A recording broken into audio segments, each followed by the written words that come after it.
오늘 말씀은 혼자가 아닙니다 라는 제목으로 함께 나누도록 하겠습니다. 여러분들이 많이 들어보신 이름 중에 케네스 배 목사님 계십니다. 이분은 우리와 같은 미 남침례교단에서 안수를 받으시고 선교 사역을 위해서 중국과 북한 사이에 있는 단동에 가셔서 관광 사업을 하시면서 복음을 증거하셨던 분입니다. 그래서 중국의 단동 쪽에서 관광 버스를 가지고 외국의 관광객들을 태우고 이북으로 들어가서 거기서 이제 관광을 하게 되는 것, 그런 이제 비즈니스를 하시면서 복음을 증거하셨던 분이에요. 그분들에게 이북의 실상을 알려주고 이북에 들어가서 그 이북인들이 왜 복음이 필요한지 이런 것들을 깨닫게 하는 그런 사역을 하셨던 분입니다. 그래서 그분이 20번을 관광 사업을 해야 되겠다라고 계획을 하시고 계속해서 사람들을 데리고 이북에 들어갔다 나오시고 이러던 중에 18번째 관광객을 태우고 그 국경을 통과하는데 그 서류 가방 속에서 발견된 하드디스크, 자기 컴퓨터를 새로 이제 바꿔야 돼서 새로운 컴퓨터를 샀는데 그 옛날 컴퓨터에 있던 데이터를 다 받아내서 백업을 받아놨던 외장 하드디스크를 단동에다 두고 온다는 것을 깜막 잊고 그냥 그 서류 가방 속에 넣고 왔던 것이 국경에서 그 입국 심사 때 경비대한테 걸리게 됐던 거예요. 그래서 그 안에는 꽃제비들이 이북에서 어떻게 살고 있는지 이런 실상들이, 그런 비디오 이런 사진들이 거기에 들어 있었다라는 거죠. 그래가지고 이제 그것이 발각돼서 그로부터 엄청난 이제 고난을 그곳에서 받게 됩니다. 그래서 735일 동안이라는 긴 세월을 이제 이북의 교화 과목소라는 곳에 갇혀 계셨었어요. 그래서 그에게 씌워졌던 제 제목은 북한 체제를 전복하려 했다. 그리고 또 15년의 구형을 받았던 것이에요. 나중에 이제 미국으로 돌아오게 됐죠. 돌아와서 기자가 물었습니다. 그곳에 있을 때 가장 힘들었던 순간이 어떤 순간이었습니까? 라고 물었더니 그를 신문하는 그 검사가 나에게 말을 하기를, 미국이 너를 버렸다. 너는 죽을 때까지 이제는 집으로 돌아갈 수 없을 것이다. 라고 말할 때였다라고 합니다. 집이 있고 우리의 가족이 있는데 그곳으로 돌아갈 수가 없다라는 그 소식을 들었을 때, 그 소리를 들어야 했을 때 자기 가슴이 정말 무너지는 그런 절망을 느꼈다라고 해요. 그런데 그는 포기하지 않았고 하나님께서 그가 분명히 집으로 돌아가게 길을 열어주실 것이라고 믿었습니다. 긴 억류 생활을 마치고 미국으로 돌아와서 그가 말하는데, 그때 그곳에서 오랜 동안 견딜 수 있었던 것은 이사야서 59장 1절 말씀, 여호와의 손이 짧아 구원치 못하심도 아니요 귀가 둔하여 듣지 못하심도 아니라. 여호와 하나님께서 내가 이북의 그 교화 감옥 속에 그 보이지도 않는 곳에 숨어 있고 세상으로부터 다 잊혀진 것 같으나 그분은 손이 짧아서 거기까지 오시지 못하는 분이 아니다. 그래서 분명히 하나님께서 나의 길을 열어주실 것이다. 그 말씀을 붙잡고 어렵고 힘든 시간들을 견딜 수 있었다 하는 거예요. 그곳에 735일 있는 동안 성경을 그분은 그 감옥 속에서 17번을 통독을 했다라고 합니다. 그것은 어쩌면 하나님의 뜻일 수 있습니다. 그런데 기억하셨으면 좋겠습니다. 그 과정 중에, 그 상황 중에 하나님은 함께 하신다라는 것입니다. 그 고난 중에 그 모든 상황을 인도해 오신 분이 하나님이시고 그것을 통해서 무언가 하나님의 계획이 있다는 것, 그것을 꼭 기억하시고 여호와 그분의 손이 짧아서 나를 보지 못하시는 것이 아니라는 것, 그것을 꼭 기억하시고 그 고난을 통해서 하나님의 계획이 이루어진다라는 것, 그것을 기억했으면 좋겠습니다. 너무나 힘들고 어려워서 하나님을 찾지 못한다 할지라도 하나님은 우리와 함께 하시는 하나님이시기 때문이에요. 그분이 우리를 구원하시고 그분이 우리를 통하여 영광 받으시기를 원하시는 것입니다. 그러니까 지금 여러분들이 겪고 계신 그 상황 속에서 하나님은 영광을 얻으시길 원하신다라는 것, 그것을 우리는 기억해야만 합니다. 여러분, 모세는 우리가 잘 알고 있는 것처럼 40년이라는 긴 세월 동안 장성한 분량에 이르기까지 그는 애굽의 궁궐에서 살았어요. 그래서 최고의 교육을 받고 살았고, 그러나 그 안에 그때까지 뭐가 있었냐면 의로움에 대한 정의가 있었습니다. 아주 정의로운 장년이 되어버렸던 거예요. 그래서 어느 날 궁궐에서 나가서 자기 동족 히브리인이 그 애굽 사람들로부터 학대를 당하는 것을 보고 참을 수가 없어서, 그 분을 참을 수가 없어서 그를 죽여버리고 모래 속에다가 감쪽같이 숨겨버렸습니다. 그런데 그것이 발각이 되니까 그때 궁궐을 나와서 그는 미디안 광야로 도망을 쳐야만 했던 거예요.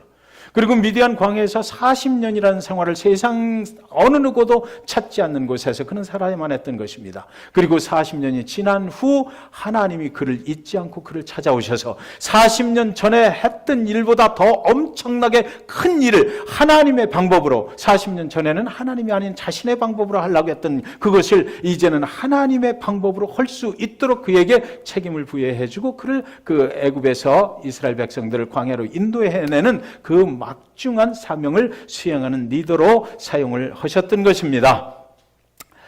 오늘 모세처럼 미디안 광야에 계신 분도 계시리라고 믿습니다. 그러나 오늘 기억했으면 좋겠어요. 지금은 하나님이 당신을 하나님 사이즈의 일을 할 수 있도록 빚으시고 계시다는 것, 그것을 꼭 기억하시기 바랍니다. 저 깊은 터널의 끝에서 여러분은 지금까지는 상상도 할 수 없었던 하나님의 크신 일로 쓰임을 받게 될 것이라는 것입니다.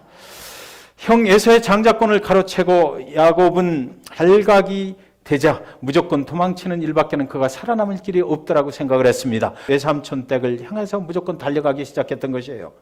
부엘세바에서 하란까지 가던 길에 어느 날 날이 어두워지고요, 어딘지도 모른 채 두려움과 광야의 추위 속에서 오돌오돌 떨면서 어두운 가운데 땅바닥에 누워서 잠을 청해야만 했던 것입니다. 밤하늘에는 수많은 별들이 반짝였을 것이에요. 다시는 돌아갈 수 없을 것 같은 형이 있는 집이 생각이 났습니다. 그러나 돌아갈 수가 없어요. 아버지를 속이고 형 에서를 속였던 날들이 후회스러웠겠지만 때는 이미 늦었습니다. 후회해도 소용이 없어요. 납작한 돌멩이 하나를 주어서 베개를 삼고 차가운 그 사막의 밤에 잠을 청하는 것입니다. 나의 미래는 과연 어떻게 될 것인가? 아무리 남을 속이는 재주를 타고난 야곱이라 할지라도 이 광야의 밤에 속일 사람도 거기는 없잖아요. 가족들로부터 그는 영원히 잊혀져 버리고 그런 운명에 처하게 됐던 것이에요. 장자권을 빼앗긴 빼앗았는데 그 장자권이 가족과 함께 있질 않은데 무슨 소용이 있겠느냐고요. 집에 있어야 장자권이 효력이 있는 것이지 집을 뛰쳐나온 그에게 장자권이 무슨 필요가 있겠습니까? 그런데 그 밤에 그는 그곳에서 하나님을 만났다고 성경에는 기록이 되어 있습니다. 28장 12절에 보면 꿈에 본즉 사닥다리가 땅 위에 서 있는데 그 꼭대기가 하늘에 닿았고 또 본즉 하나님의 사자들이 그 위에서 오르락 내리락 하고 이렇게 되어 있어요. 여러분, 성경의 기록을 우리는 잘 보아야만 합니다. 꿈에 본즉 이렇게 하거든요. 꿈이라는 것은 이 야곱이 그날 밤에 그곳에 누워서 간절하게 사모하는 무엇이 있어서 그게 꿈을 통해서 나타났다, 이렇게 보면 될 것 같아요. 그러니까 야곱이 그날 그곳에서 하나님을 간절히 만나기를 원했다라는 것이지요. 그 잠이 들면서 나를 도와줄 그 하나님, 나의 도우심이 되는 하나님이 나에게는 간절히 필요합니다라고 그가 간절하게 기도했을 것 같아요. 그러면서 잠을 자고 있는데 아닌 게 아니라 꿈속에서 그 옆에 자기가 누워있는 그 땅에서부터 사닥다리 하나가 쭉 올라가는 거예요. 그러더니 올라가더니 그 하늘에 가서 딱 닿더니 그 하늘에 천사들이 내려와서 오르락내리락 하는 거거든요. 오르락내리락 무엇입니까? 무엇을 얘기하는 거예요? 기도를 얘기하는 거죠. 야곱의 기도가 하늘에 닿는 순간입니다. 그리고 또 서로 하나님과 교제하는 게, 대화를 하는 게 기도잖아요. 그러니까 야곱이 그날 그곳에서 꿈속에서 하나님을 간절히 사모하는, 나를 도와주십시오라는 그런 기도를 했을 것이다 라고 우리는 추측해 볼 수 있는 것이죠. 그것이 꿈에 그렇게 나타났다라는 것입니다. 28장 15절에 보면 내가 너와 함께 있어 내가 어디로 가든지 너를 지키며 너를 이끌어 이 땅으로 돌아오게 할지라 내가 내게 허락한 것을 다 이루기까지 너를 떠나지 아니하리라 하신지라 그랬어요. 하나님께서 그 사닥다리 꼭대기에 서셔가지고 야곱에게 이제 말씀을 하시는데 이 말씀을 하신 거죠. 내가 너와 함께 있겠다. 하나님은 사기꾼 같은 야곱과 함께 하시는 하나님이시라는 거예요.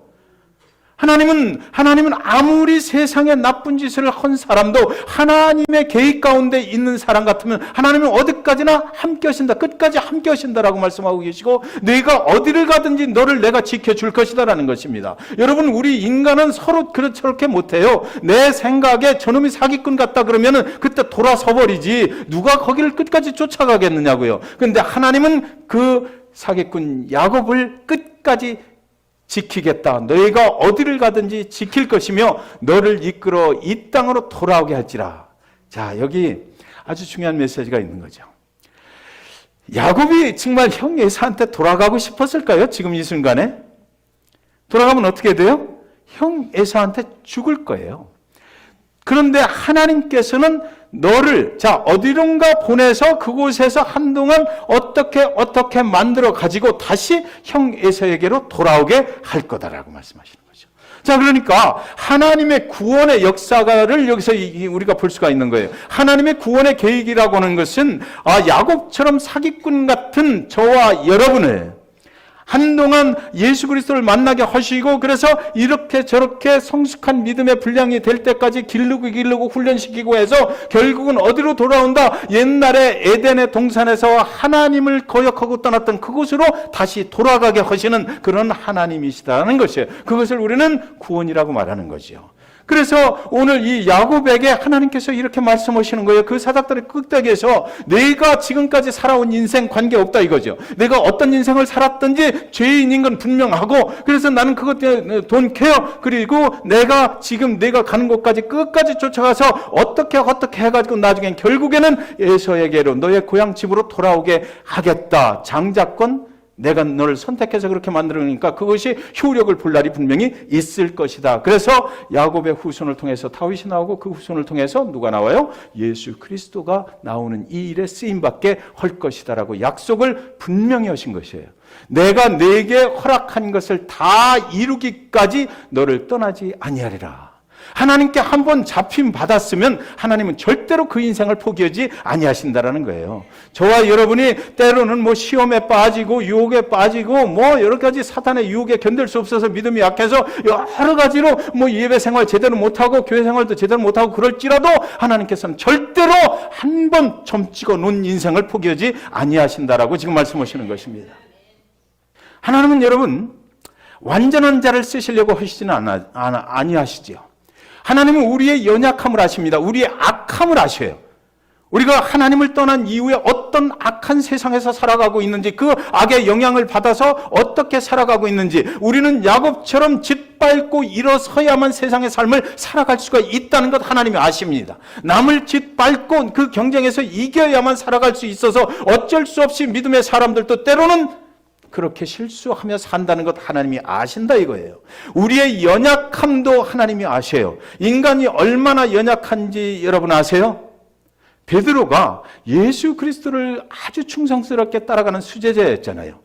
그런데 그가 예수 그리스도 십자가에 달리시기 전에 대제사장의 집으로 끌려 들어가기 전에 뭐라고 그랬어요? 내가 죽어도 같이 죽고 주를 위해서 내가 생명을 걸겠습니다라고 그렇게 했거든요. 그렇게 하고 이 제사장 집으로 끌려 들어가는 그 예수를 따라가다가 그 베드로가 언제 무너집니까? 베드로 앞에 칼과 창을 든 군인들이 와서 너 제대로 말하지 않으면 내가 죽여버릴 거야 라고 해서 그가 무너졌나요? 아니면은 로마 병정들이 베드로를 둘러싸고 널 감옥에 가둘 거야 라고 했을 때 무너졌어요? 그렇지 않죠. 인간이 얼마나 연약하냐 베드로가 보여주는데 그가 어디서 무너져요? 제사장의 집의 바깥 뜰에서 일하고 있는 불을 떼는 어린 소녀 하인이 너를 내가 예수를 따라다니는 사람 중에서 본 것 같아? 라고 하는 그 말 한마디에 완전하게 무너져 버렸던 거예요. 인간의 연약함이라고 하는 게 이것이죠. 우리가 아무리 믿음이 강한 척해도 아무리 예수 그리스도 잘 믿는 척해도 내 생명과 연관되는 일이 딱 왔을 때 그 앞에서 견뎌내기가 정말 힘들다라는 것입니다. 인간의 연약함은 이런 것인데 이것을 누가 아신다고요? 하나님이 아시고 계시다라는 거예요. 이제 야곱이 밖에 외삼촌 댁에 가서 20년이라는 시간을 보내잖아요. 그리고 나서 이제 하나님이 약속하셨던 것처럼 집으로 돌아오는 날이 있어요. 그 돌아오는 마지막 날에 어디서 또 사건이 벌어집니까? 오늘 돌베개를 베고 누웠던 그곳에서 또 사건이 벌어지는데 하나님의 약속이 그대로 지켜지는 것입니다. 야복강 나루터 그곳에서 나타나시는 하나님의 사자와 밤새 씨름을 하거든요. 거기서 이제 20년 후에 돌아올 때 얘기예요. 형 예세에게 돌아가는 길에 하나님은 그의 환도뼈를 부러뜨려 버립니다. 엉덩이 이 허벅지 관절을 갖다가 부러뜨려 버리는 거예요. 그리고 야곱은 다리를 이제 절게 되죠. 그래서 거기서 축복하신다는 약속은 받아냈지만 그의 육신은 망가졌어요.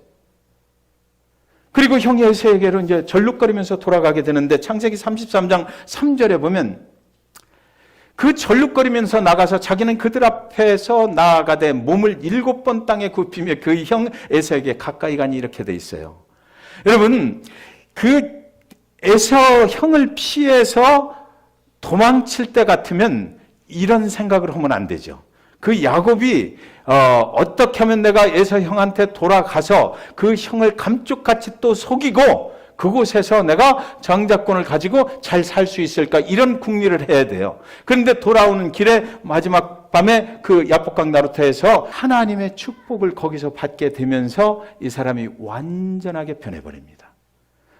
하나님께서 그 밤새 씨름을 하면서 그 인생을 부러뜨려 버렸어요. 야곱의 인생을 거기서 부러뜨려 버린 거예요. 더 이상 사기꾼으로 살 수 없을 정도로 망가뜨려 버렸어요. 그래서 이제 형 에서 앞에 가서 7번 땅에 굽혔다고 그러거든요. 7은 완전수입니다. 완전하게 형한테 굽혀버린 거예요.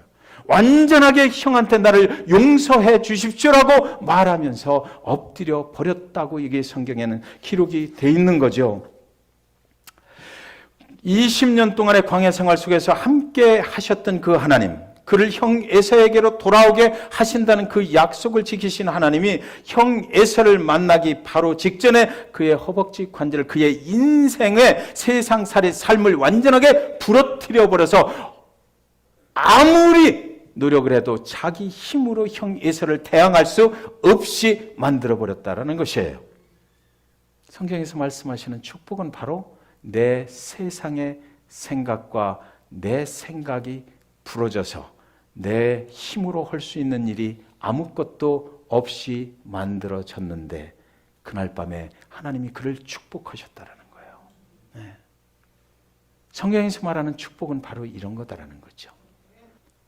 여러분, 우리가 세상의 것들로부터 채워져 있을 때, 내 자신의 의로 채워져 있을 때, 내가 아무리 내 노력으로 하나님을 잘 믿는 것 같을 때, 그때는 절대로 이런 일은 일어나지 않습니다. 내 가진 모든 것들이 부러져 버리고 내가 혼자 할 수 없고 오로지 하나님 그분만을 의지하게 되면 그때 우리는 용서할 수 있어요. 하나님과 화해할 수 있어요. 나를 용서하신 예수 그리스도의 이름으로 하나님 아버지 앞에 내가 7번이 아니라 100번이라도 내가 그 은혜를 사모하는 자로 변화받을 수 있고요. 그리고 하나님을 사랑하라, 그리고 네 이웃을 사랑하라 하신 그 말씀이 우리 삶에 그때야 비로소 적용이 될 수 있다라는 거예요.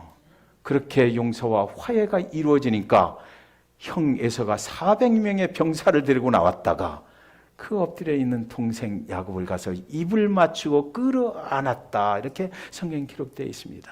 예수 그리스도 그분이 우리를 인도하시는 것은 바로 이거죠. 구원의 결과는 바로 이런 거예요. 하나님과 화목하게 되고, 그리고 이 땅에 있는 사람들과도 화목하게 된다라는 것입니다. 여러분, 두 친구가 사막을 걸어가고 있었어요. 아주 친한 사이지만 둘은 문제가 생겨서 언쟁을 아주 심하게 했습니다. 감정이 격해지는 한 친구가 다른 친구의 뺨을 그냥 분노하면서 때려버렸어요. 그랬더니 그 뺨 맞은 친구가 아무 말도 하지 않고 모래에다가 글씨를 쓰는데, 오늘 나의 가장 친한 친구가 내 뺨을 때렸다. 모래 위에 그렇게 썼습니다.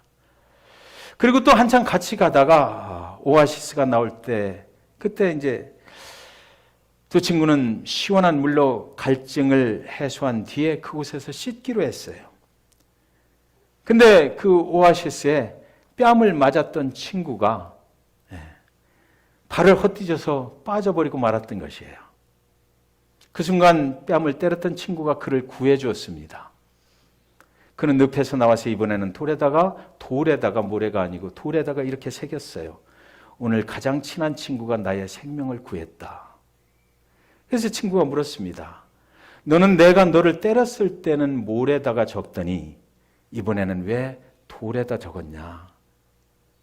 그러니까 그 친구가 대답해요. 누군가 나를 괴롭혔을 때 그 사실을 모래에 적어야 해. 그래서 바람이 불면 그것은 없어져 버릴 거야. 용서의 바람이 불어와서 지워버릴 수 있도록. 그러나 누군가의 도움을 받았을 때 돌에 기록해야 그 친구가 나를 도와준 것을 영원히 기억할 수가 있잖아 라고 말했습니다. 창세기 33장 5절 에서가 눈을 들어 여인들과 자식들을 보고 묻되 너와 함께한 이들은 누구냐? 야곱이 이르되 하나님이 주의 종에게 은혜로 주신 자식들입니다. 돌아와서 에서와 화해를 하고 나서 야곱의 인생에 33장으로 가면 은혜라는 말이 계속해서 반복됩니다. 주님의 은혜를 깨달았다라고 그래요. 33장 11절에 하나님이 내게 은혜를 베푸셨고 내 소유도 조카오니 청하건대 내가 형님께 드리는 예물을 받으소서 하고 그에게 강권함에 받으니라. 에서가 물어보는 거예요. 이 많은 소떼, 이 많은 가족들 다 어떻게 된 거야? 이렇게 물어보니까 주님의 은혜였습니다. 주님의 은혜였습니다. 주님의 은혜였습니다. 옛날 같으면 그런 소리 할 야곱이 아니잖아요. 예, 그 20년이라는 세월 동안 그리고 야복강 나루터에서 당신의 허벅지 관절이 부러뜨려지는 그런 경험을 하고 나서 하나님 나의 인생 모두가 내가 도망을 쳤던 그 자리들 20년이라는 그 자리들도 하나님이 함께 하신다고 했던 그 자리였구나. 그것을 깨닫게 되고 내가 이제 형 에서를 만나서 다시 새로운 삶을 살라고 하시는 분도 하나님의 은혜. 그동안의 모든 것들을 내가 속여서 내 실수로 살아온 것 같으나 그렇게 붙여주시고 많이 주신 분도 결국 하나님의 은혜였습니다 라는 그 야곱의 고백이 있었던 것입니다.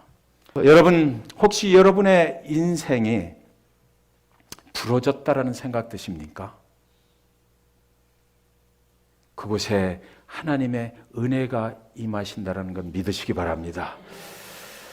고린도후서 12장 9절에 내 은혜가 네게 족하도다 이는 내 능력이 약한 데서 온전하여 짐이라 그랬어요. 여러분 우리가 약해요? 육신적으로 여러 가지 문제가 많이 있잖아요. 그런데 이 약함을 통해서 주님의 은혜가 우리에게 임하게 될 줄 믿습니다. 그래서 그 은혜가 우리에게 임하게 되면 그때부터는 내가 주님의 내 능력으로 사는 것이 아니라 주님이 주신 그 은혜의 능력을 붙잡고 모든 것을 이기고 승리하게 된다라고 성경은 그렇게 말씀하고 있어요. 그 고난의 과정들을 통해서 주의 은혜를 깨닫게 하고 주의 능력을 의지할 수 있는 것을 배우게 하시는 하나님이신 것입니다. 그래서 여러분 아무것도 두려워하지 마십시오.